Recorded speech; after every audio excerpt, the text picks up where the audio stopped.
Dr. Donnie. Thank you so much for joining us today. Oh my gosh, thank you for having me. So I really enjoyed the book. It had a lot of interesting information for me. I'm actually normally very balanced. I'm way out of balance. So I found it very fascinating to go through. Um, I wanted to start with you talk about understanding stress through your own lived experience.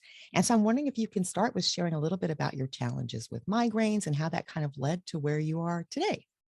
Absolutely. Oh, and thank you for asking. I mean, that's the thing is that I really do want everyone to know that this book is written from going through stress, experiencing it myself, experiencing burnout, experiencing, just what it's like to feel like you don't even know how you're going to get through the day, like, because I think that that's a lot of, like you're saying, are feeling out of balance, feeling you're like, people will say, I feel run down, or I feel out of sorts, or we can sometimes, and that sounds subtle, but sometimes that's the main way we pick up on feeling stressed. And for me, it definitely got to the place of being in pain. I was having these migraines that a couple times a month that would take me out for several days at a time. And it's so much of the time, like say if we're in pain or we have a symptom, we might say, okay, I'm going to go take this medication, or I'm going to take this, go to the, get this prescription. And there certainly are medications for pain and for headaches and for migraines even. The thing is that my body's also very sensitive. So even oftentimes if I try something, it would make me feel worse, or it wouldn't help at all. And so I was in that situation of being like, okay, I can't take the things that would be maybe a quick fix. And even then, do I really just want a quick fix, or do I really want to get to the bottom of this and be like, enough already of having to have these migraines and having to figure out what to take in order to keep up with my schedule. I just don't want to have the migraines anymore. And sometimes I think it's like we have to get to the point of having that thought of like, enough already, enough of feeling tired, enough of feeling anxious, enough of insomnia, or however it shows up for the listeners, of like, enough already. Yes, I could choose a quick fix, maybe if it even works, but I just want to get my body back and my life back. And that's what really drove me and pushed me to do the research I've done and dig in and try all the things that I've tried, because everything I write about in this book I've tried on myself. It was a trial and error over a couple decades. So this is not something that I just started doing a couple years ago.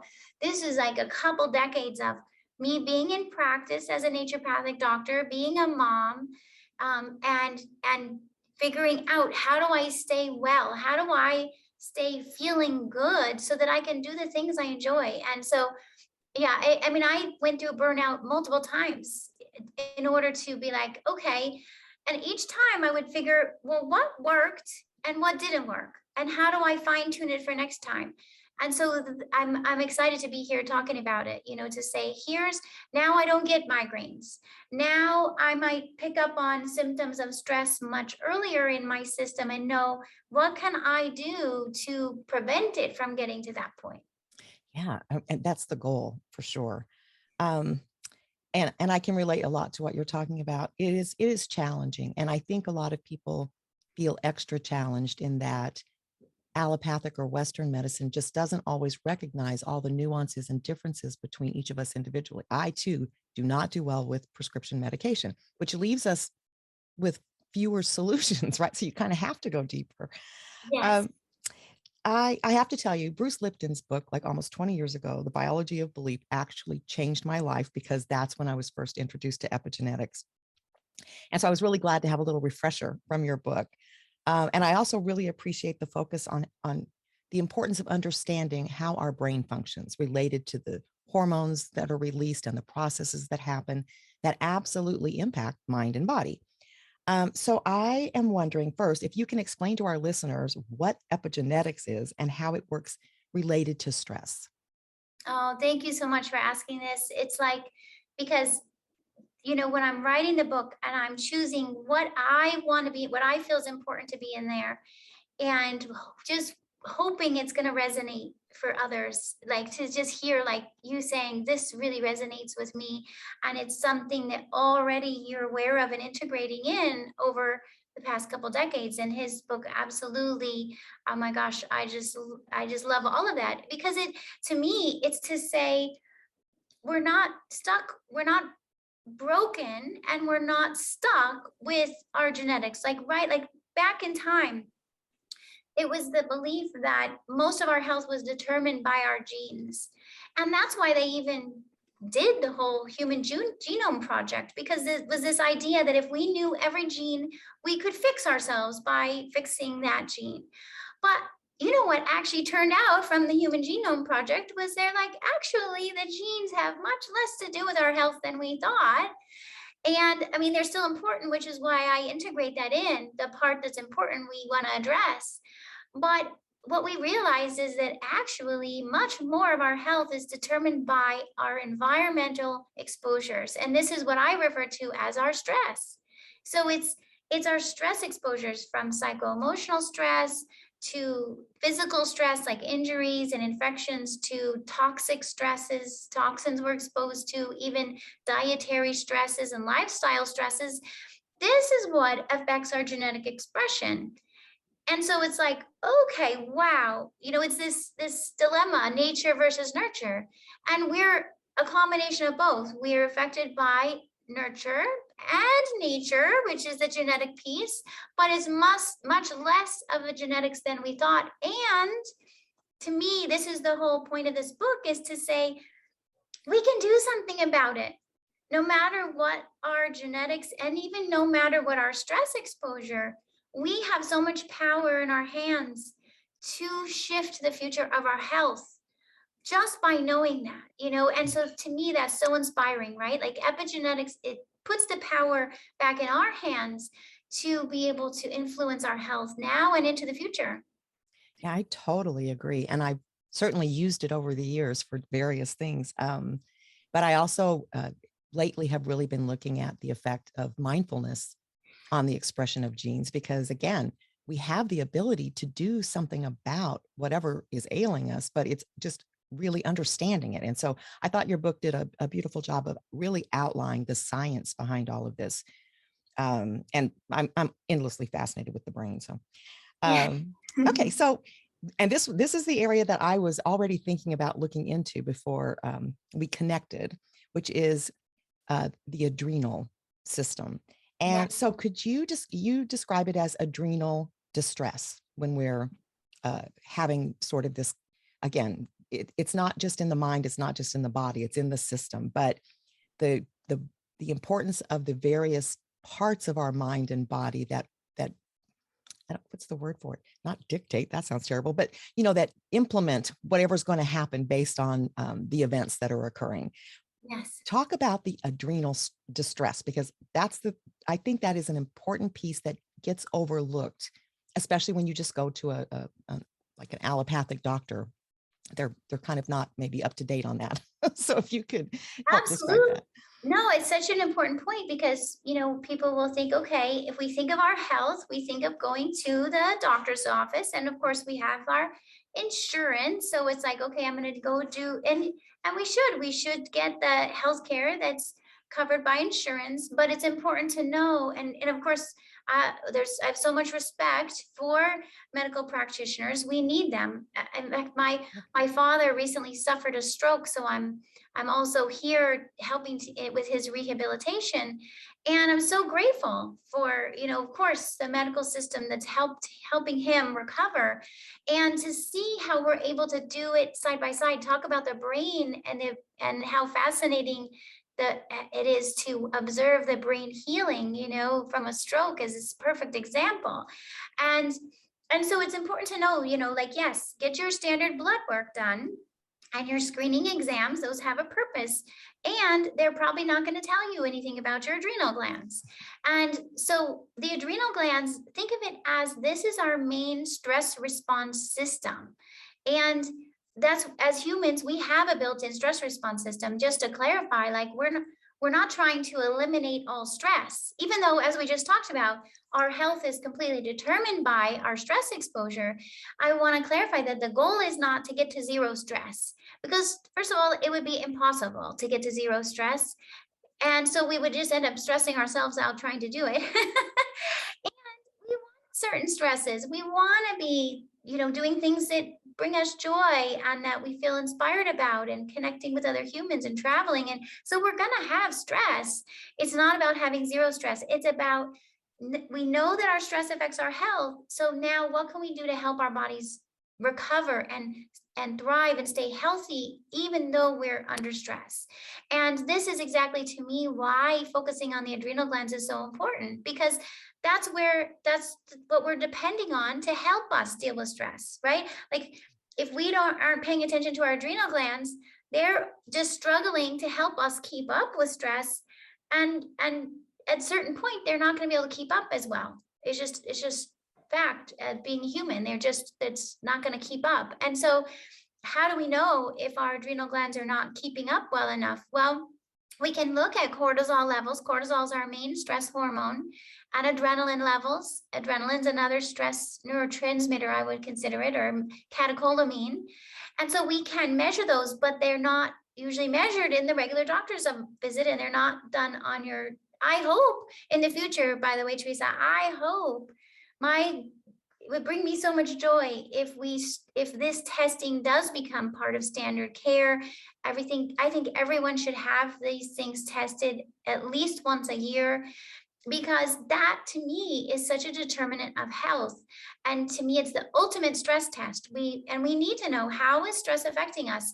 Now, it's one thing because I'm glad now people are more aware of, like, I think stress is affecting me.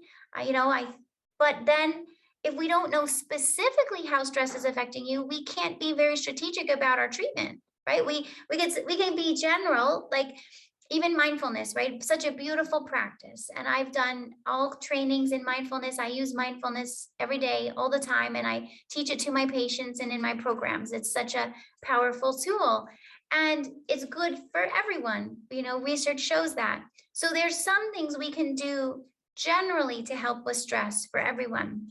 But what I'm saying, and in my research and in my clinical practice, what I see is we can also use tools that are very specific. And if we can use those tools that are specific to each individual, we're even more likely to help them with their not only counterbalancing stress, but also recovery from stress. Yeah. It's interesting because we do a lot of trainings too, in addition to this podcast, but I think a lot of people also don't understand that there is negative stress and positive stress. And so I'm glad that you mentioned that, we're not trying to get rid of stress. We need stress. And we even need the negative, quote, negative stress when there is danger or there is, some reason to act immediately. But the positive stress, that is excitement, or that's anticipation, or that's what maybe gets us up in the morning because we've got to get to work on time. So stress serves us in some ways. It's the negative stress that I think overwhelms our systems if we're not alert to the fact that, I go through periods of time where I know, like, I'm pushing too hard, I'm under some deadline. It's constantly in my mind. Okay, you're going to have to then take a break after this. I mean, this is not ideal, but sometimes we get in those positions, right?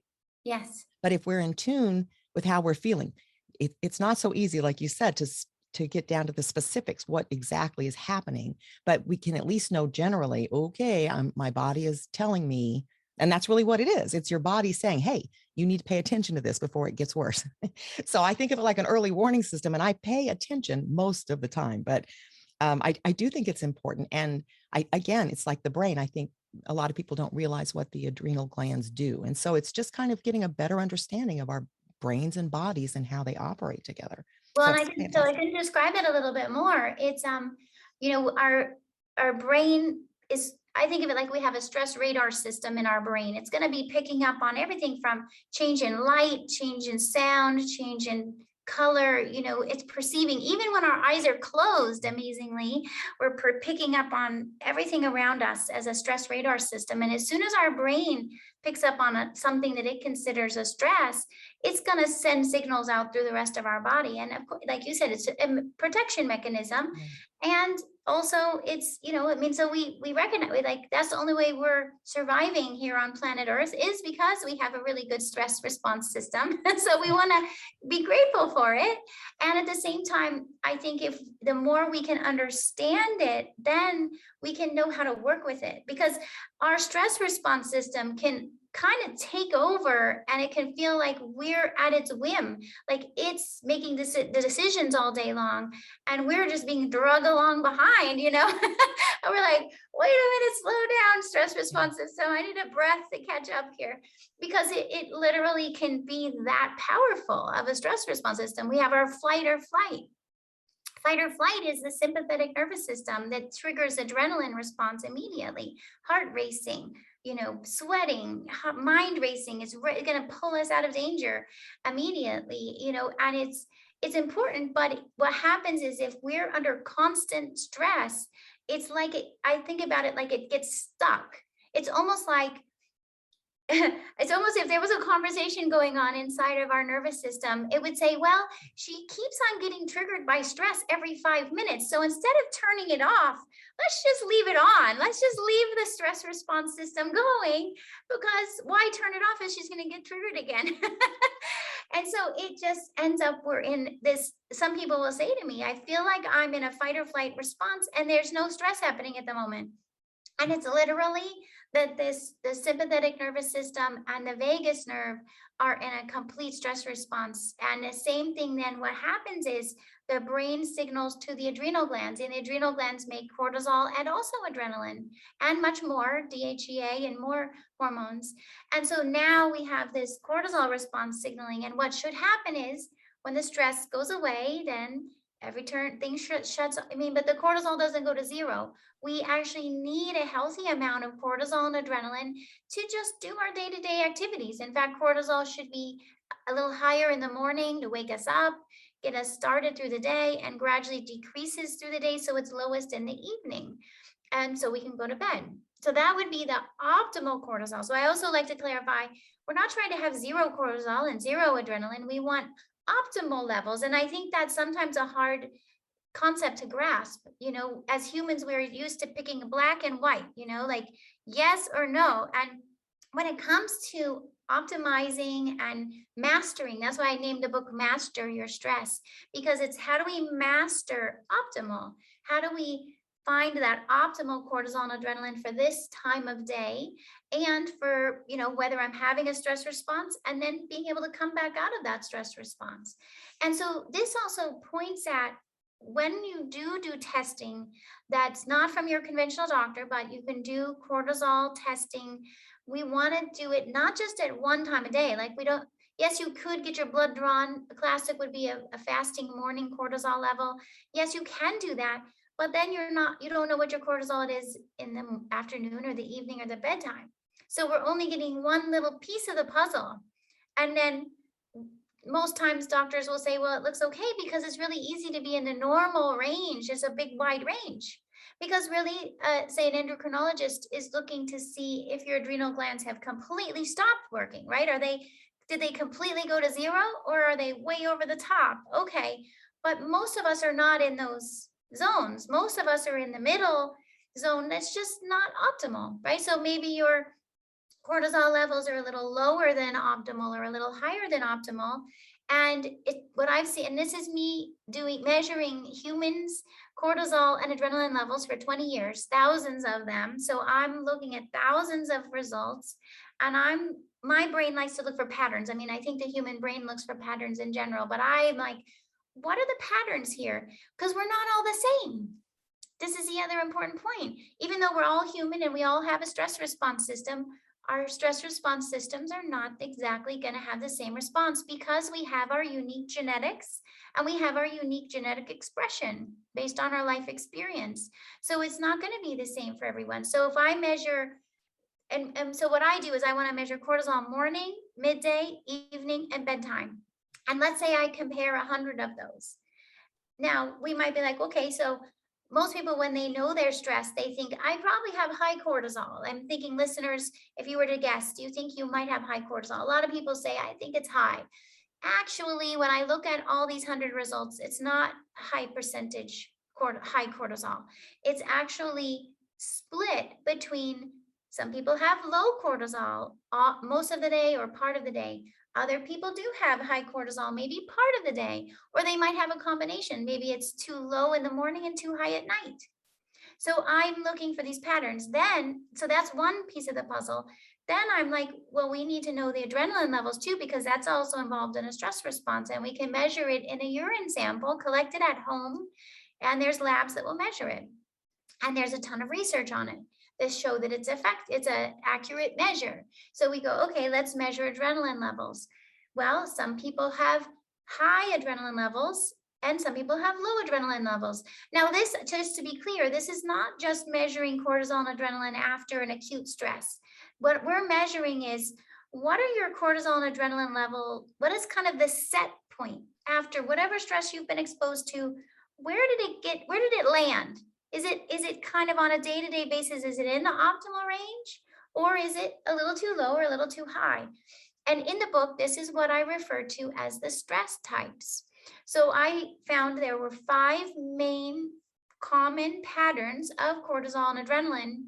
And to me, this is really key because the treatment is different for each of those.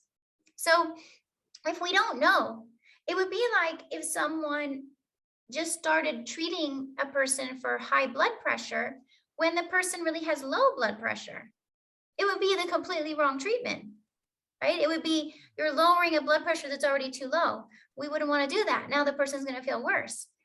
Same thing with cortisol. If a person has too high cortisol, but we're giving them a treatment that raises it more, we're going to be making the person feel worse. And so to me, it's that clear. And every day I have patients who come in to see me, and that's what's happening. Their practitioners giving them a treatment that would make the situation worse instead of better. And it makes me so frustrated and really infuriated for the patient. I'm like, this has to get clarified. And this is what inspires me to write about this, is like, we need this information so badly, and it's not out there. It's not mainstream information. Yeah. I mean, this ties back to what we were saying at the very beginning, where we're all different. And that's not, and I agree with you. It's nothing against allopathic medicine. It's just that it's not designed to treat, millions of variations. It's designed to be, more like, so maybe more efficient, because the majority of people may fall into a category. Yeah. And that's why I did find the 5 stress types that you have in the book interesting. I took your quiz. There's a quiz in the book, so you can try to identify your stress type. And then, of course, throughout the rest of the book, as you go through different options and solutions, it's specifically targeted to your type. So I thought that was very interesting. You created a method for healing, from, let's call it negative stress or stress overwhelm, but you call it CARE, the acronym. And I was wondering if you could talk a little bit about what that is. What's CARE? Well, in this concept of self-care, I'm so glad that it's becoming more of a known and accepted idea to prioritize our own self-care. Because of course, in earlier years, it wasn't. We were thought to be self-centered or selfish if we were taking care of ourselves.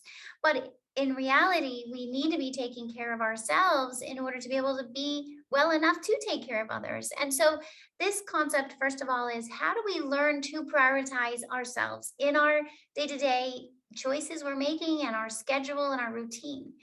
And then what I did is I took the care part of that word and use it as an acronym. So C for me stands for clean eating. So this is all about food choices. How can we choose foods that are going to be helping us to recover from stress versus adding more stress and inflammation and oxidative stress to our system, right? So we can dive into that more, but the C is for clean eating. A is for adequate sleep. We know how important sleep is for our stress recovery and our health in general. So we need to master our sleep in order to optimize our wellness. And then the R is for recovery activities. Now, recovery activities is where mindfulness would land. It's activities that there's a ton of research on that we know helps our bodies to recover from stress. And I think the cool thing that we also see in the research is we can, even in small amounts of time, it makes a big difference. So even sometimes 5 minutes, 10 minutes can make a huge difference for giving us a dose of anti-stress, right? We need these doses of anti-stress really throughout the day, sprinkle them throughout the day, every day. It's not something that we want to save up for when we're on vacation twice a year, right? We need to be having our stress recovery all the time in there because we are under stress all the time. So we need to counterbalance it.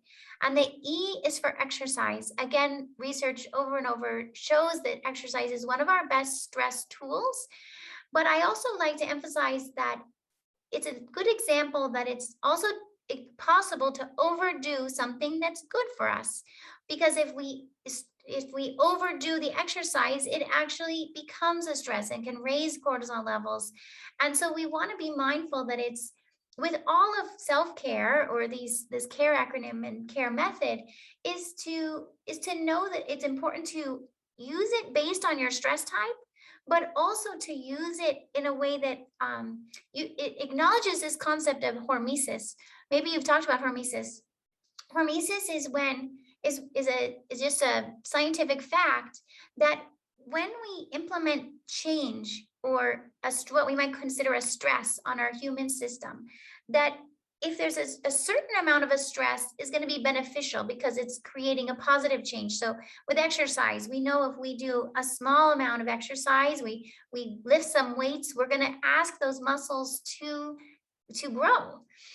But if we overdo it, if we do too much of a change, too much, too soon, too long, we're going to overstrain the muscle and it's going to set us back. We're going to now have to recover from over exercising. So this also applies to all aspects of stress recovery. We need to learn how to do just enough change to show our body that we're doing something different, where we want to create some, recovery from stress. But if we do too much, then we're going to overdo it and have to start over again. And I think this is a really important concept, because one of the reasons that us humans find ourselves burned out is because we've been taught that we're supposed to do more and better. And you know what I mean? Like, this is our thing. We think we're supposed to be superheroes. And really, I'm trying to say to you, you're human. And really, how do we support ourselves to be more human? Because then that's actually going to help us be healthier humans. Yeah. And I do appreciate that, because it's always bigger, more, better, stronger, instead of just little baby steps, even, or sometimes more beneficial, at least for me. Yes. Thank you. You do include a variety of mindfulness techniques in taking care of ourselves, which of course I appreciate. But why do you think so many people think it's hard to care for ourselves or to practice self-care? Yeah, I mean, I think we heard that from a young age, like we heard that in now I'm hoping more conscious parenting is happening and I'm hoping that's one of the benefits of this book, is to just help parents to be more gentle and compassionate with themselves as parents, and more gentle with children too, to say, hey, you don't have to be perfect. You don't have to be, and you don't have to be only putting your focus on others. It's important to be able to put your focus on yourself too. And so I think it's happened because of generations of parenting and education and school systems that were saying to us, we're not supposed to be focusing on our own self-care, and it's when something's been kind of ingrained into our nervous system from a young age, it's harder to shift it, but it's not impossible. It's not impossible. It's what it takes is awareness first. So I'm so glad we're talking about it, because then you can start to go, oh, okay, yeah. And the more we become aware when we're making choices each day, right? That's the mindfulness, where we become more mindful of each choice we're making. But in order to become more mindful, we have to first know that's even possible.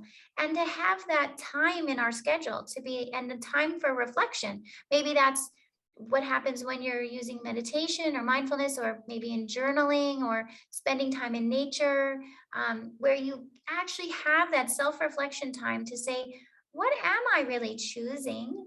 Is this benefiting me and my family and my life? And maybe what might I want to do differently? And then we make these little small adjustments and we keep noticing. It's a practice, really. It's a bringing mindfulness into our day-to-day life that allows us to make these little tweaks little by little, right? That lead us into a different place gradually over time.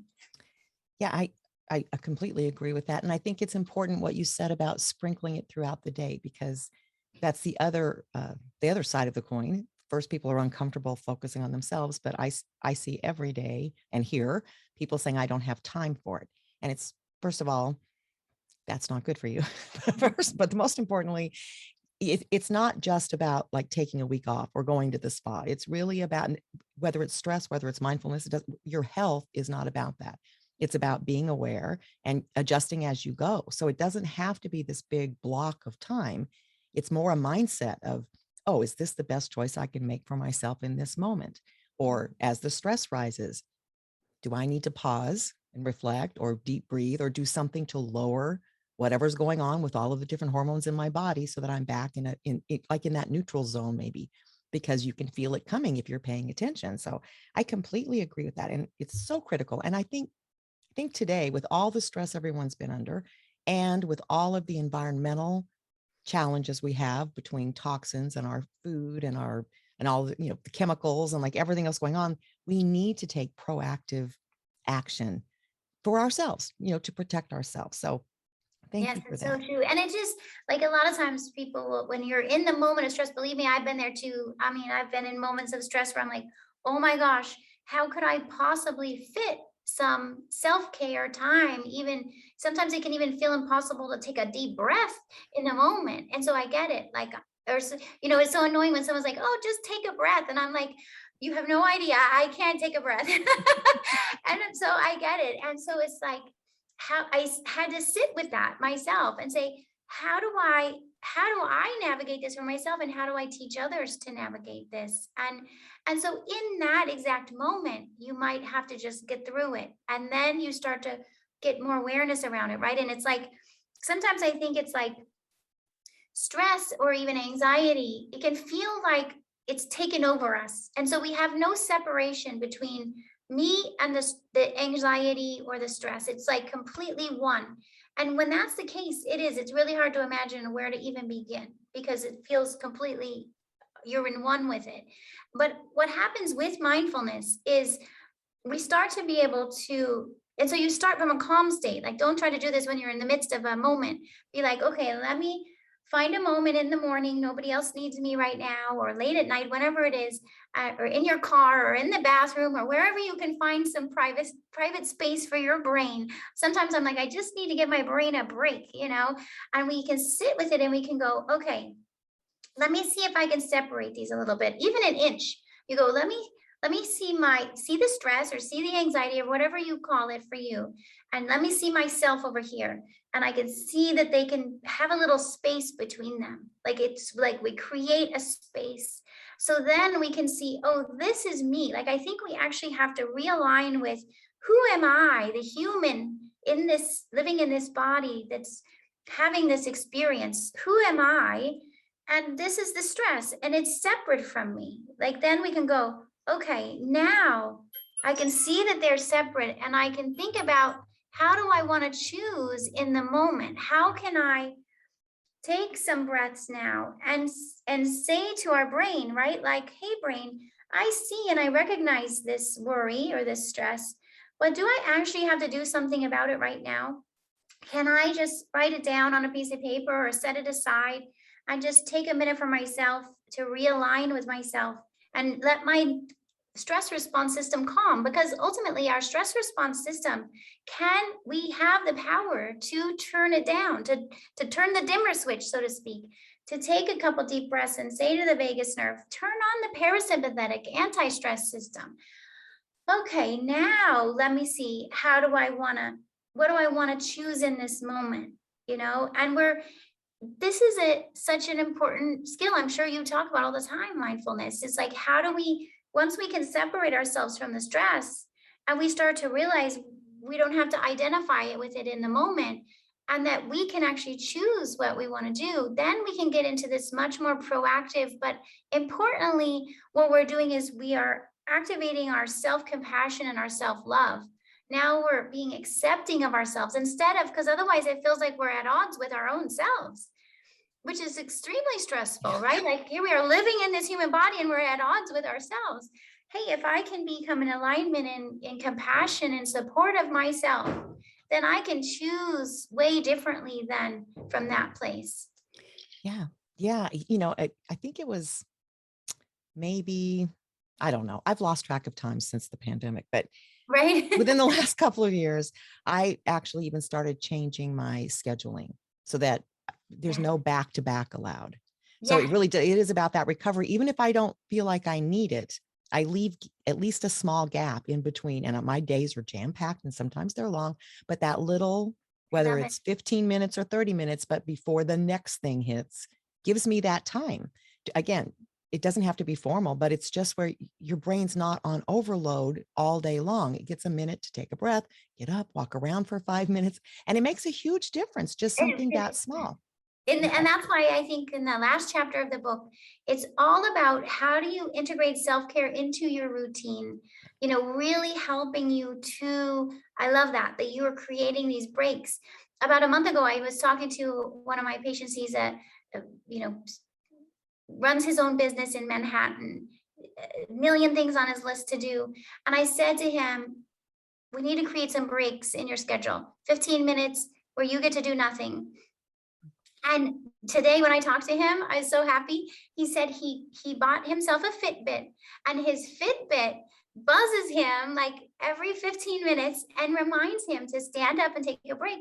And it's like, it just makes me so happy that to see that these things don't have to take up very much time or space. And actually what of course the research shows is when we take breaks like what you're doing, it actually makes us more productive. Yeah. And it does. I can tell you it does. But you just feel better. One of your stress types talked about the closest I come is the stress, what's it called? The stress magnet. But I'm really not, I don't feel stressed most of the time because I practice mindfulness and teach mindfulness and meditation. Because you're addressing your stress type. Exactly.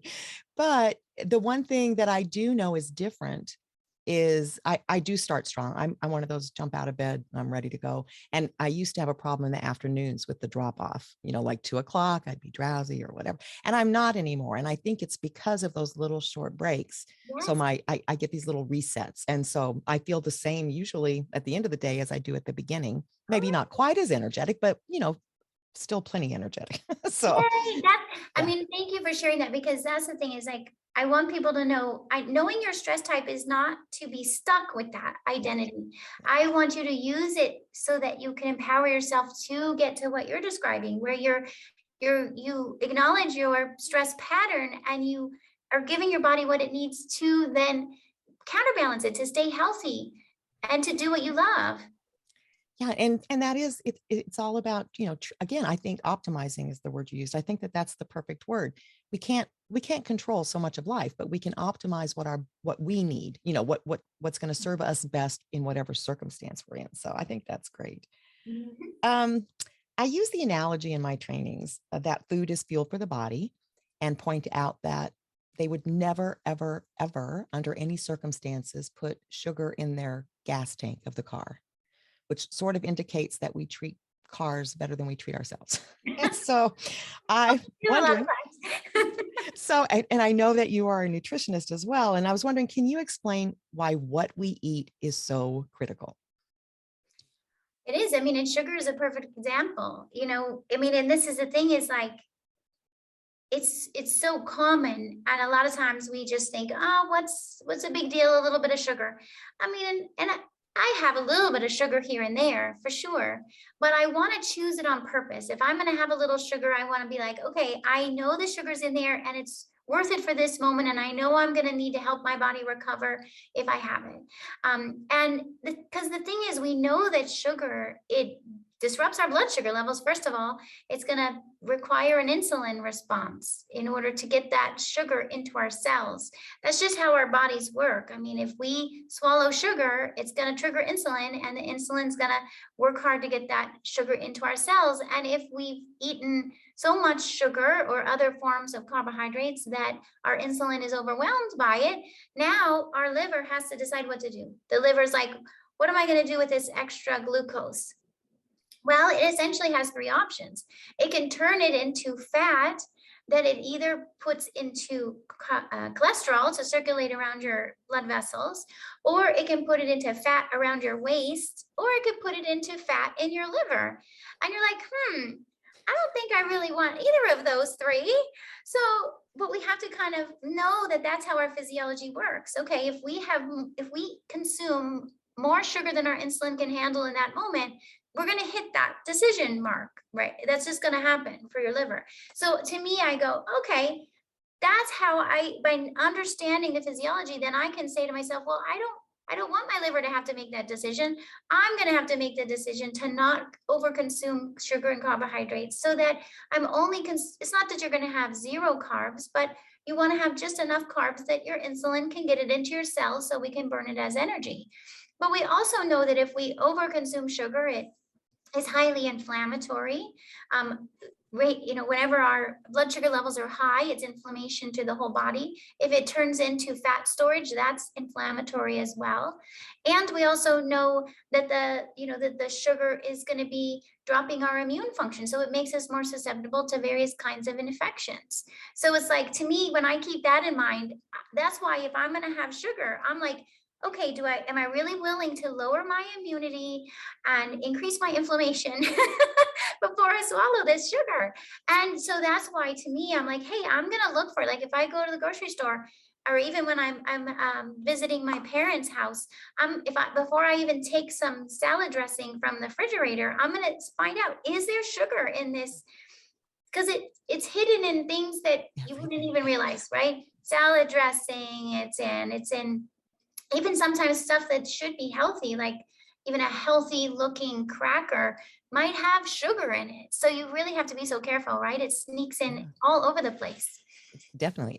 Marinades. That was one that surprised me, is so if people eat meat, and a lot of them like soak it in marinade, if you buy bottled marinade, I've never found one that doesn't have high fructose corn syrup or some kind of sugar in it. And I was like, okay, we don't need that. But I agree with you. And to me, it's also a balance, because this isn't about deprivation, which you make clear, but you can also, you can build in tricks. You do a lovely job of breaking down a whole lot of different factors about protein and carbohydrates and sugars and all of those things for our body. And I know for me, first of all, again, being mindful, I'm aware of my weaknesses when it comes to emotional eating.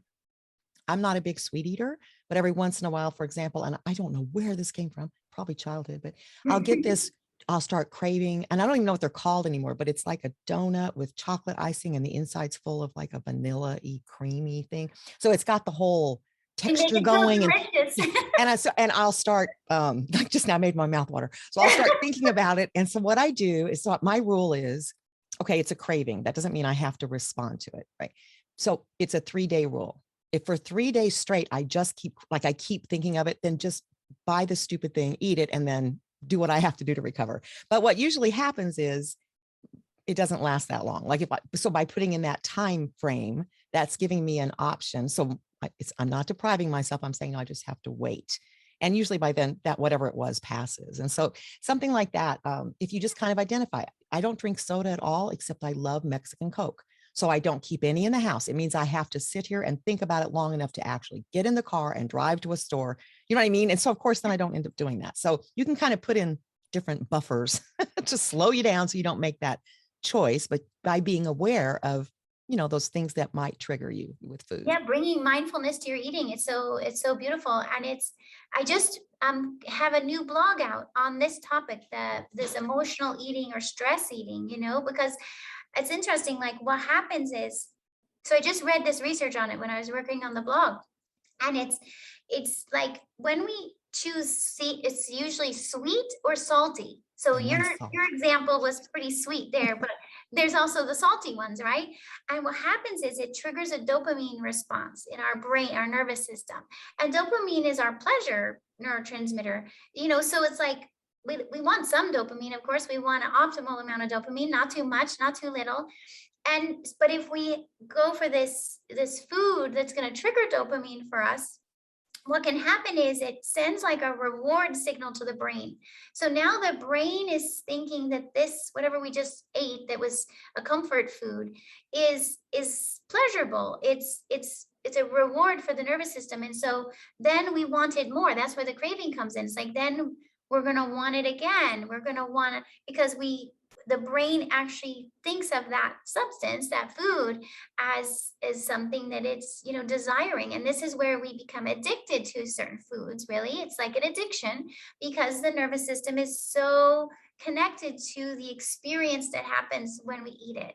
And so I think just understanding that helps us to go, wait a minute, if my dopamine is going to get stimulated and I'm going to want more of this, how can I choose something that I want to be consuming more of that's going to be more beneficial for my body? Or at the very least, like you're saying, if you're going to have a little bit, how do you then be more aware of that addictive pattern so that it doesn't get ahead of you, like a snowball effect? And so I think that can really help us to work with it, but also be aware that if you're noticing yourself in a pattern of stress eating, to also take a minute and say, okay, am I under more stress right now? How am I doing related to my stress type? Is my stress type all activated? How can I address my cortisol levels, my adrenaline levels? And in the book, I also teach about addressing serotonin levels, the other neurotransmitters, GABA levels, because I found this is another thing I specialize in is amino acid therapy for balancing neurotransmitter levels like serotonin, GABA, dopamine. And we know that when our neurotransmitters are more at optimal levels, that we're less likely to find ourselves drawn to something that's going to stimulate our dopamine, right? Like, so when I hear stress eating, it makes me think, okay, we need to check those neurotransmitter levels, which we can measure in urine also. And let's get them addressed. Let's get them to optimal, because then you see what I mean? You're less likely to find yourself in that snowball of now, believe me, I still have my comfort foods I go to, but I might have a moment where I'm like, okay, I'm going to have this, but it's not getting ahead of me. I can have more awareness around it. Yeah, no, absolutely. My big one is salt, the salty, Mhm. crunchy things. But I don't know why. I guess because the sweet thing is unusual. It just seems to grab hold of my mind once it starts. But I don't know. In many podcasts, people have heard me talk about my Cheetos problem. Like it's the worst thing on the world. It's got all the chemicals and the dye and I don't know where it came from, but I try not to keep any in the house. And that way I have gluten-free crackers with sea salt in case I'm really having some sort of an attack, which is still not great, but it's better than the Cheetos, right? We can trick ourselves. Yeah. Like we could go, okay, if I want something salty, let me pick this first. Believe me, I love chocolate. I am like been a chocolate lover forever. I still love dark chocolate. I think most times I have it every day. But it was interesting last year. I've been working with a shaman in Peru.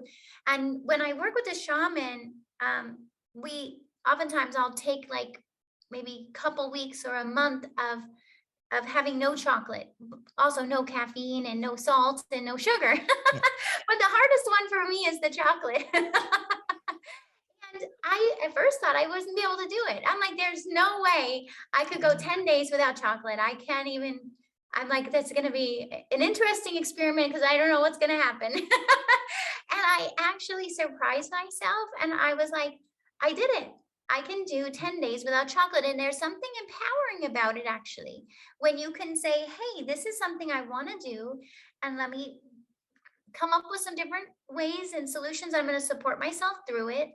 And then I did it. And I was like, okay, I can survive without chocolate. And there's something about that now I just feel like stronger inside. Like, yes, I could choose chocolate if I want it, but I don't have to have Yeah. it. Yeah. It's very empowering. You're in control of your body and mind is what it feels like, at least temporarily.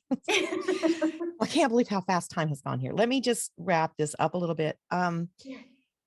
So I I know was you and wondering, I can talk a long time, right? It's so much fun. oh yes, oh, it's always fun. This is and this is so much of this is so important. I mean, it's such a fascinating topic. We could probably talk for 5 hours, but I guess I'd like to close with, in addition to reading your book, of course, what's it maybe some advice you could give to someone who recognizes that they're out of balance or that they're too stressed or that they're struggling or they see signs of it with their body because the body is changing, but feel overwhelmed about trying to change it because for most of us it's not just changing one thing. If we've gone a long time ignoring it, it's a whole lot of things.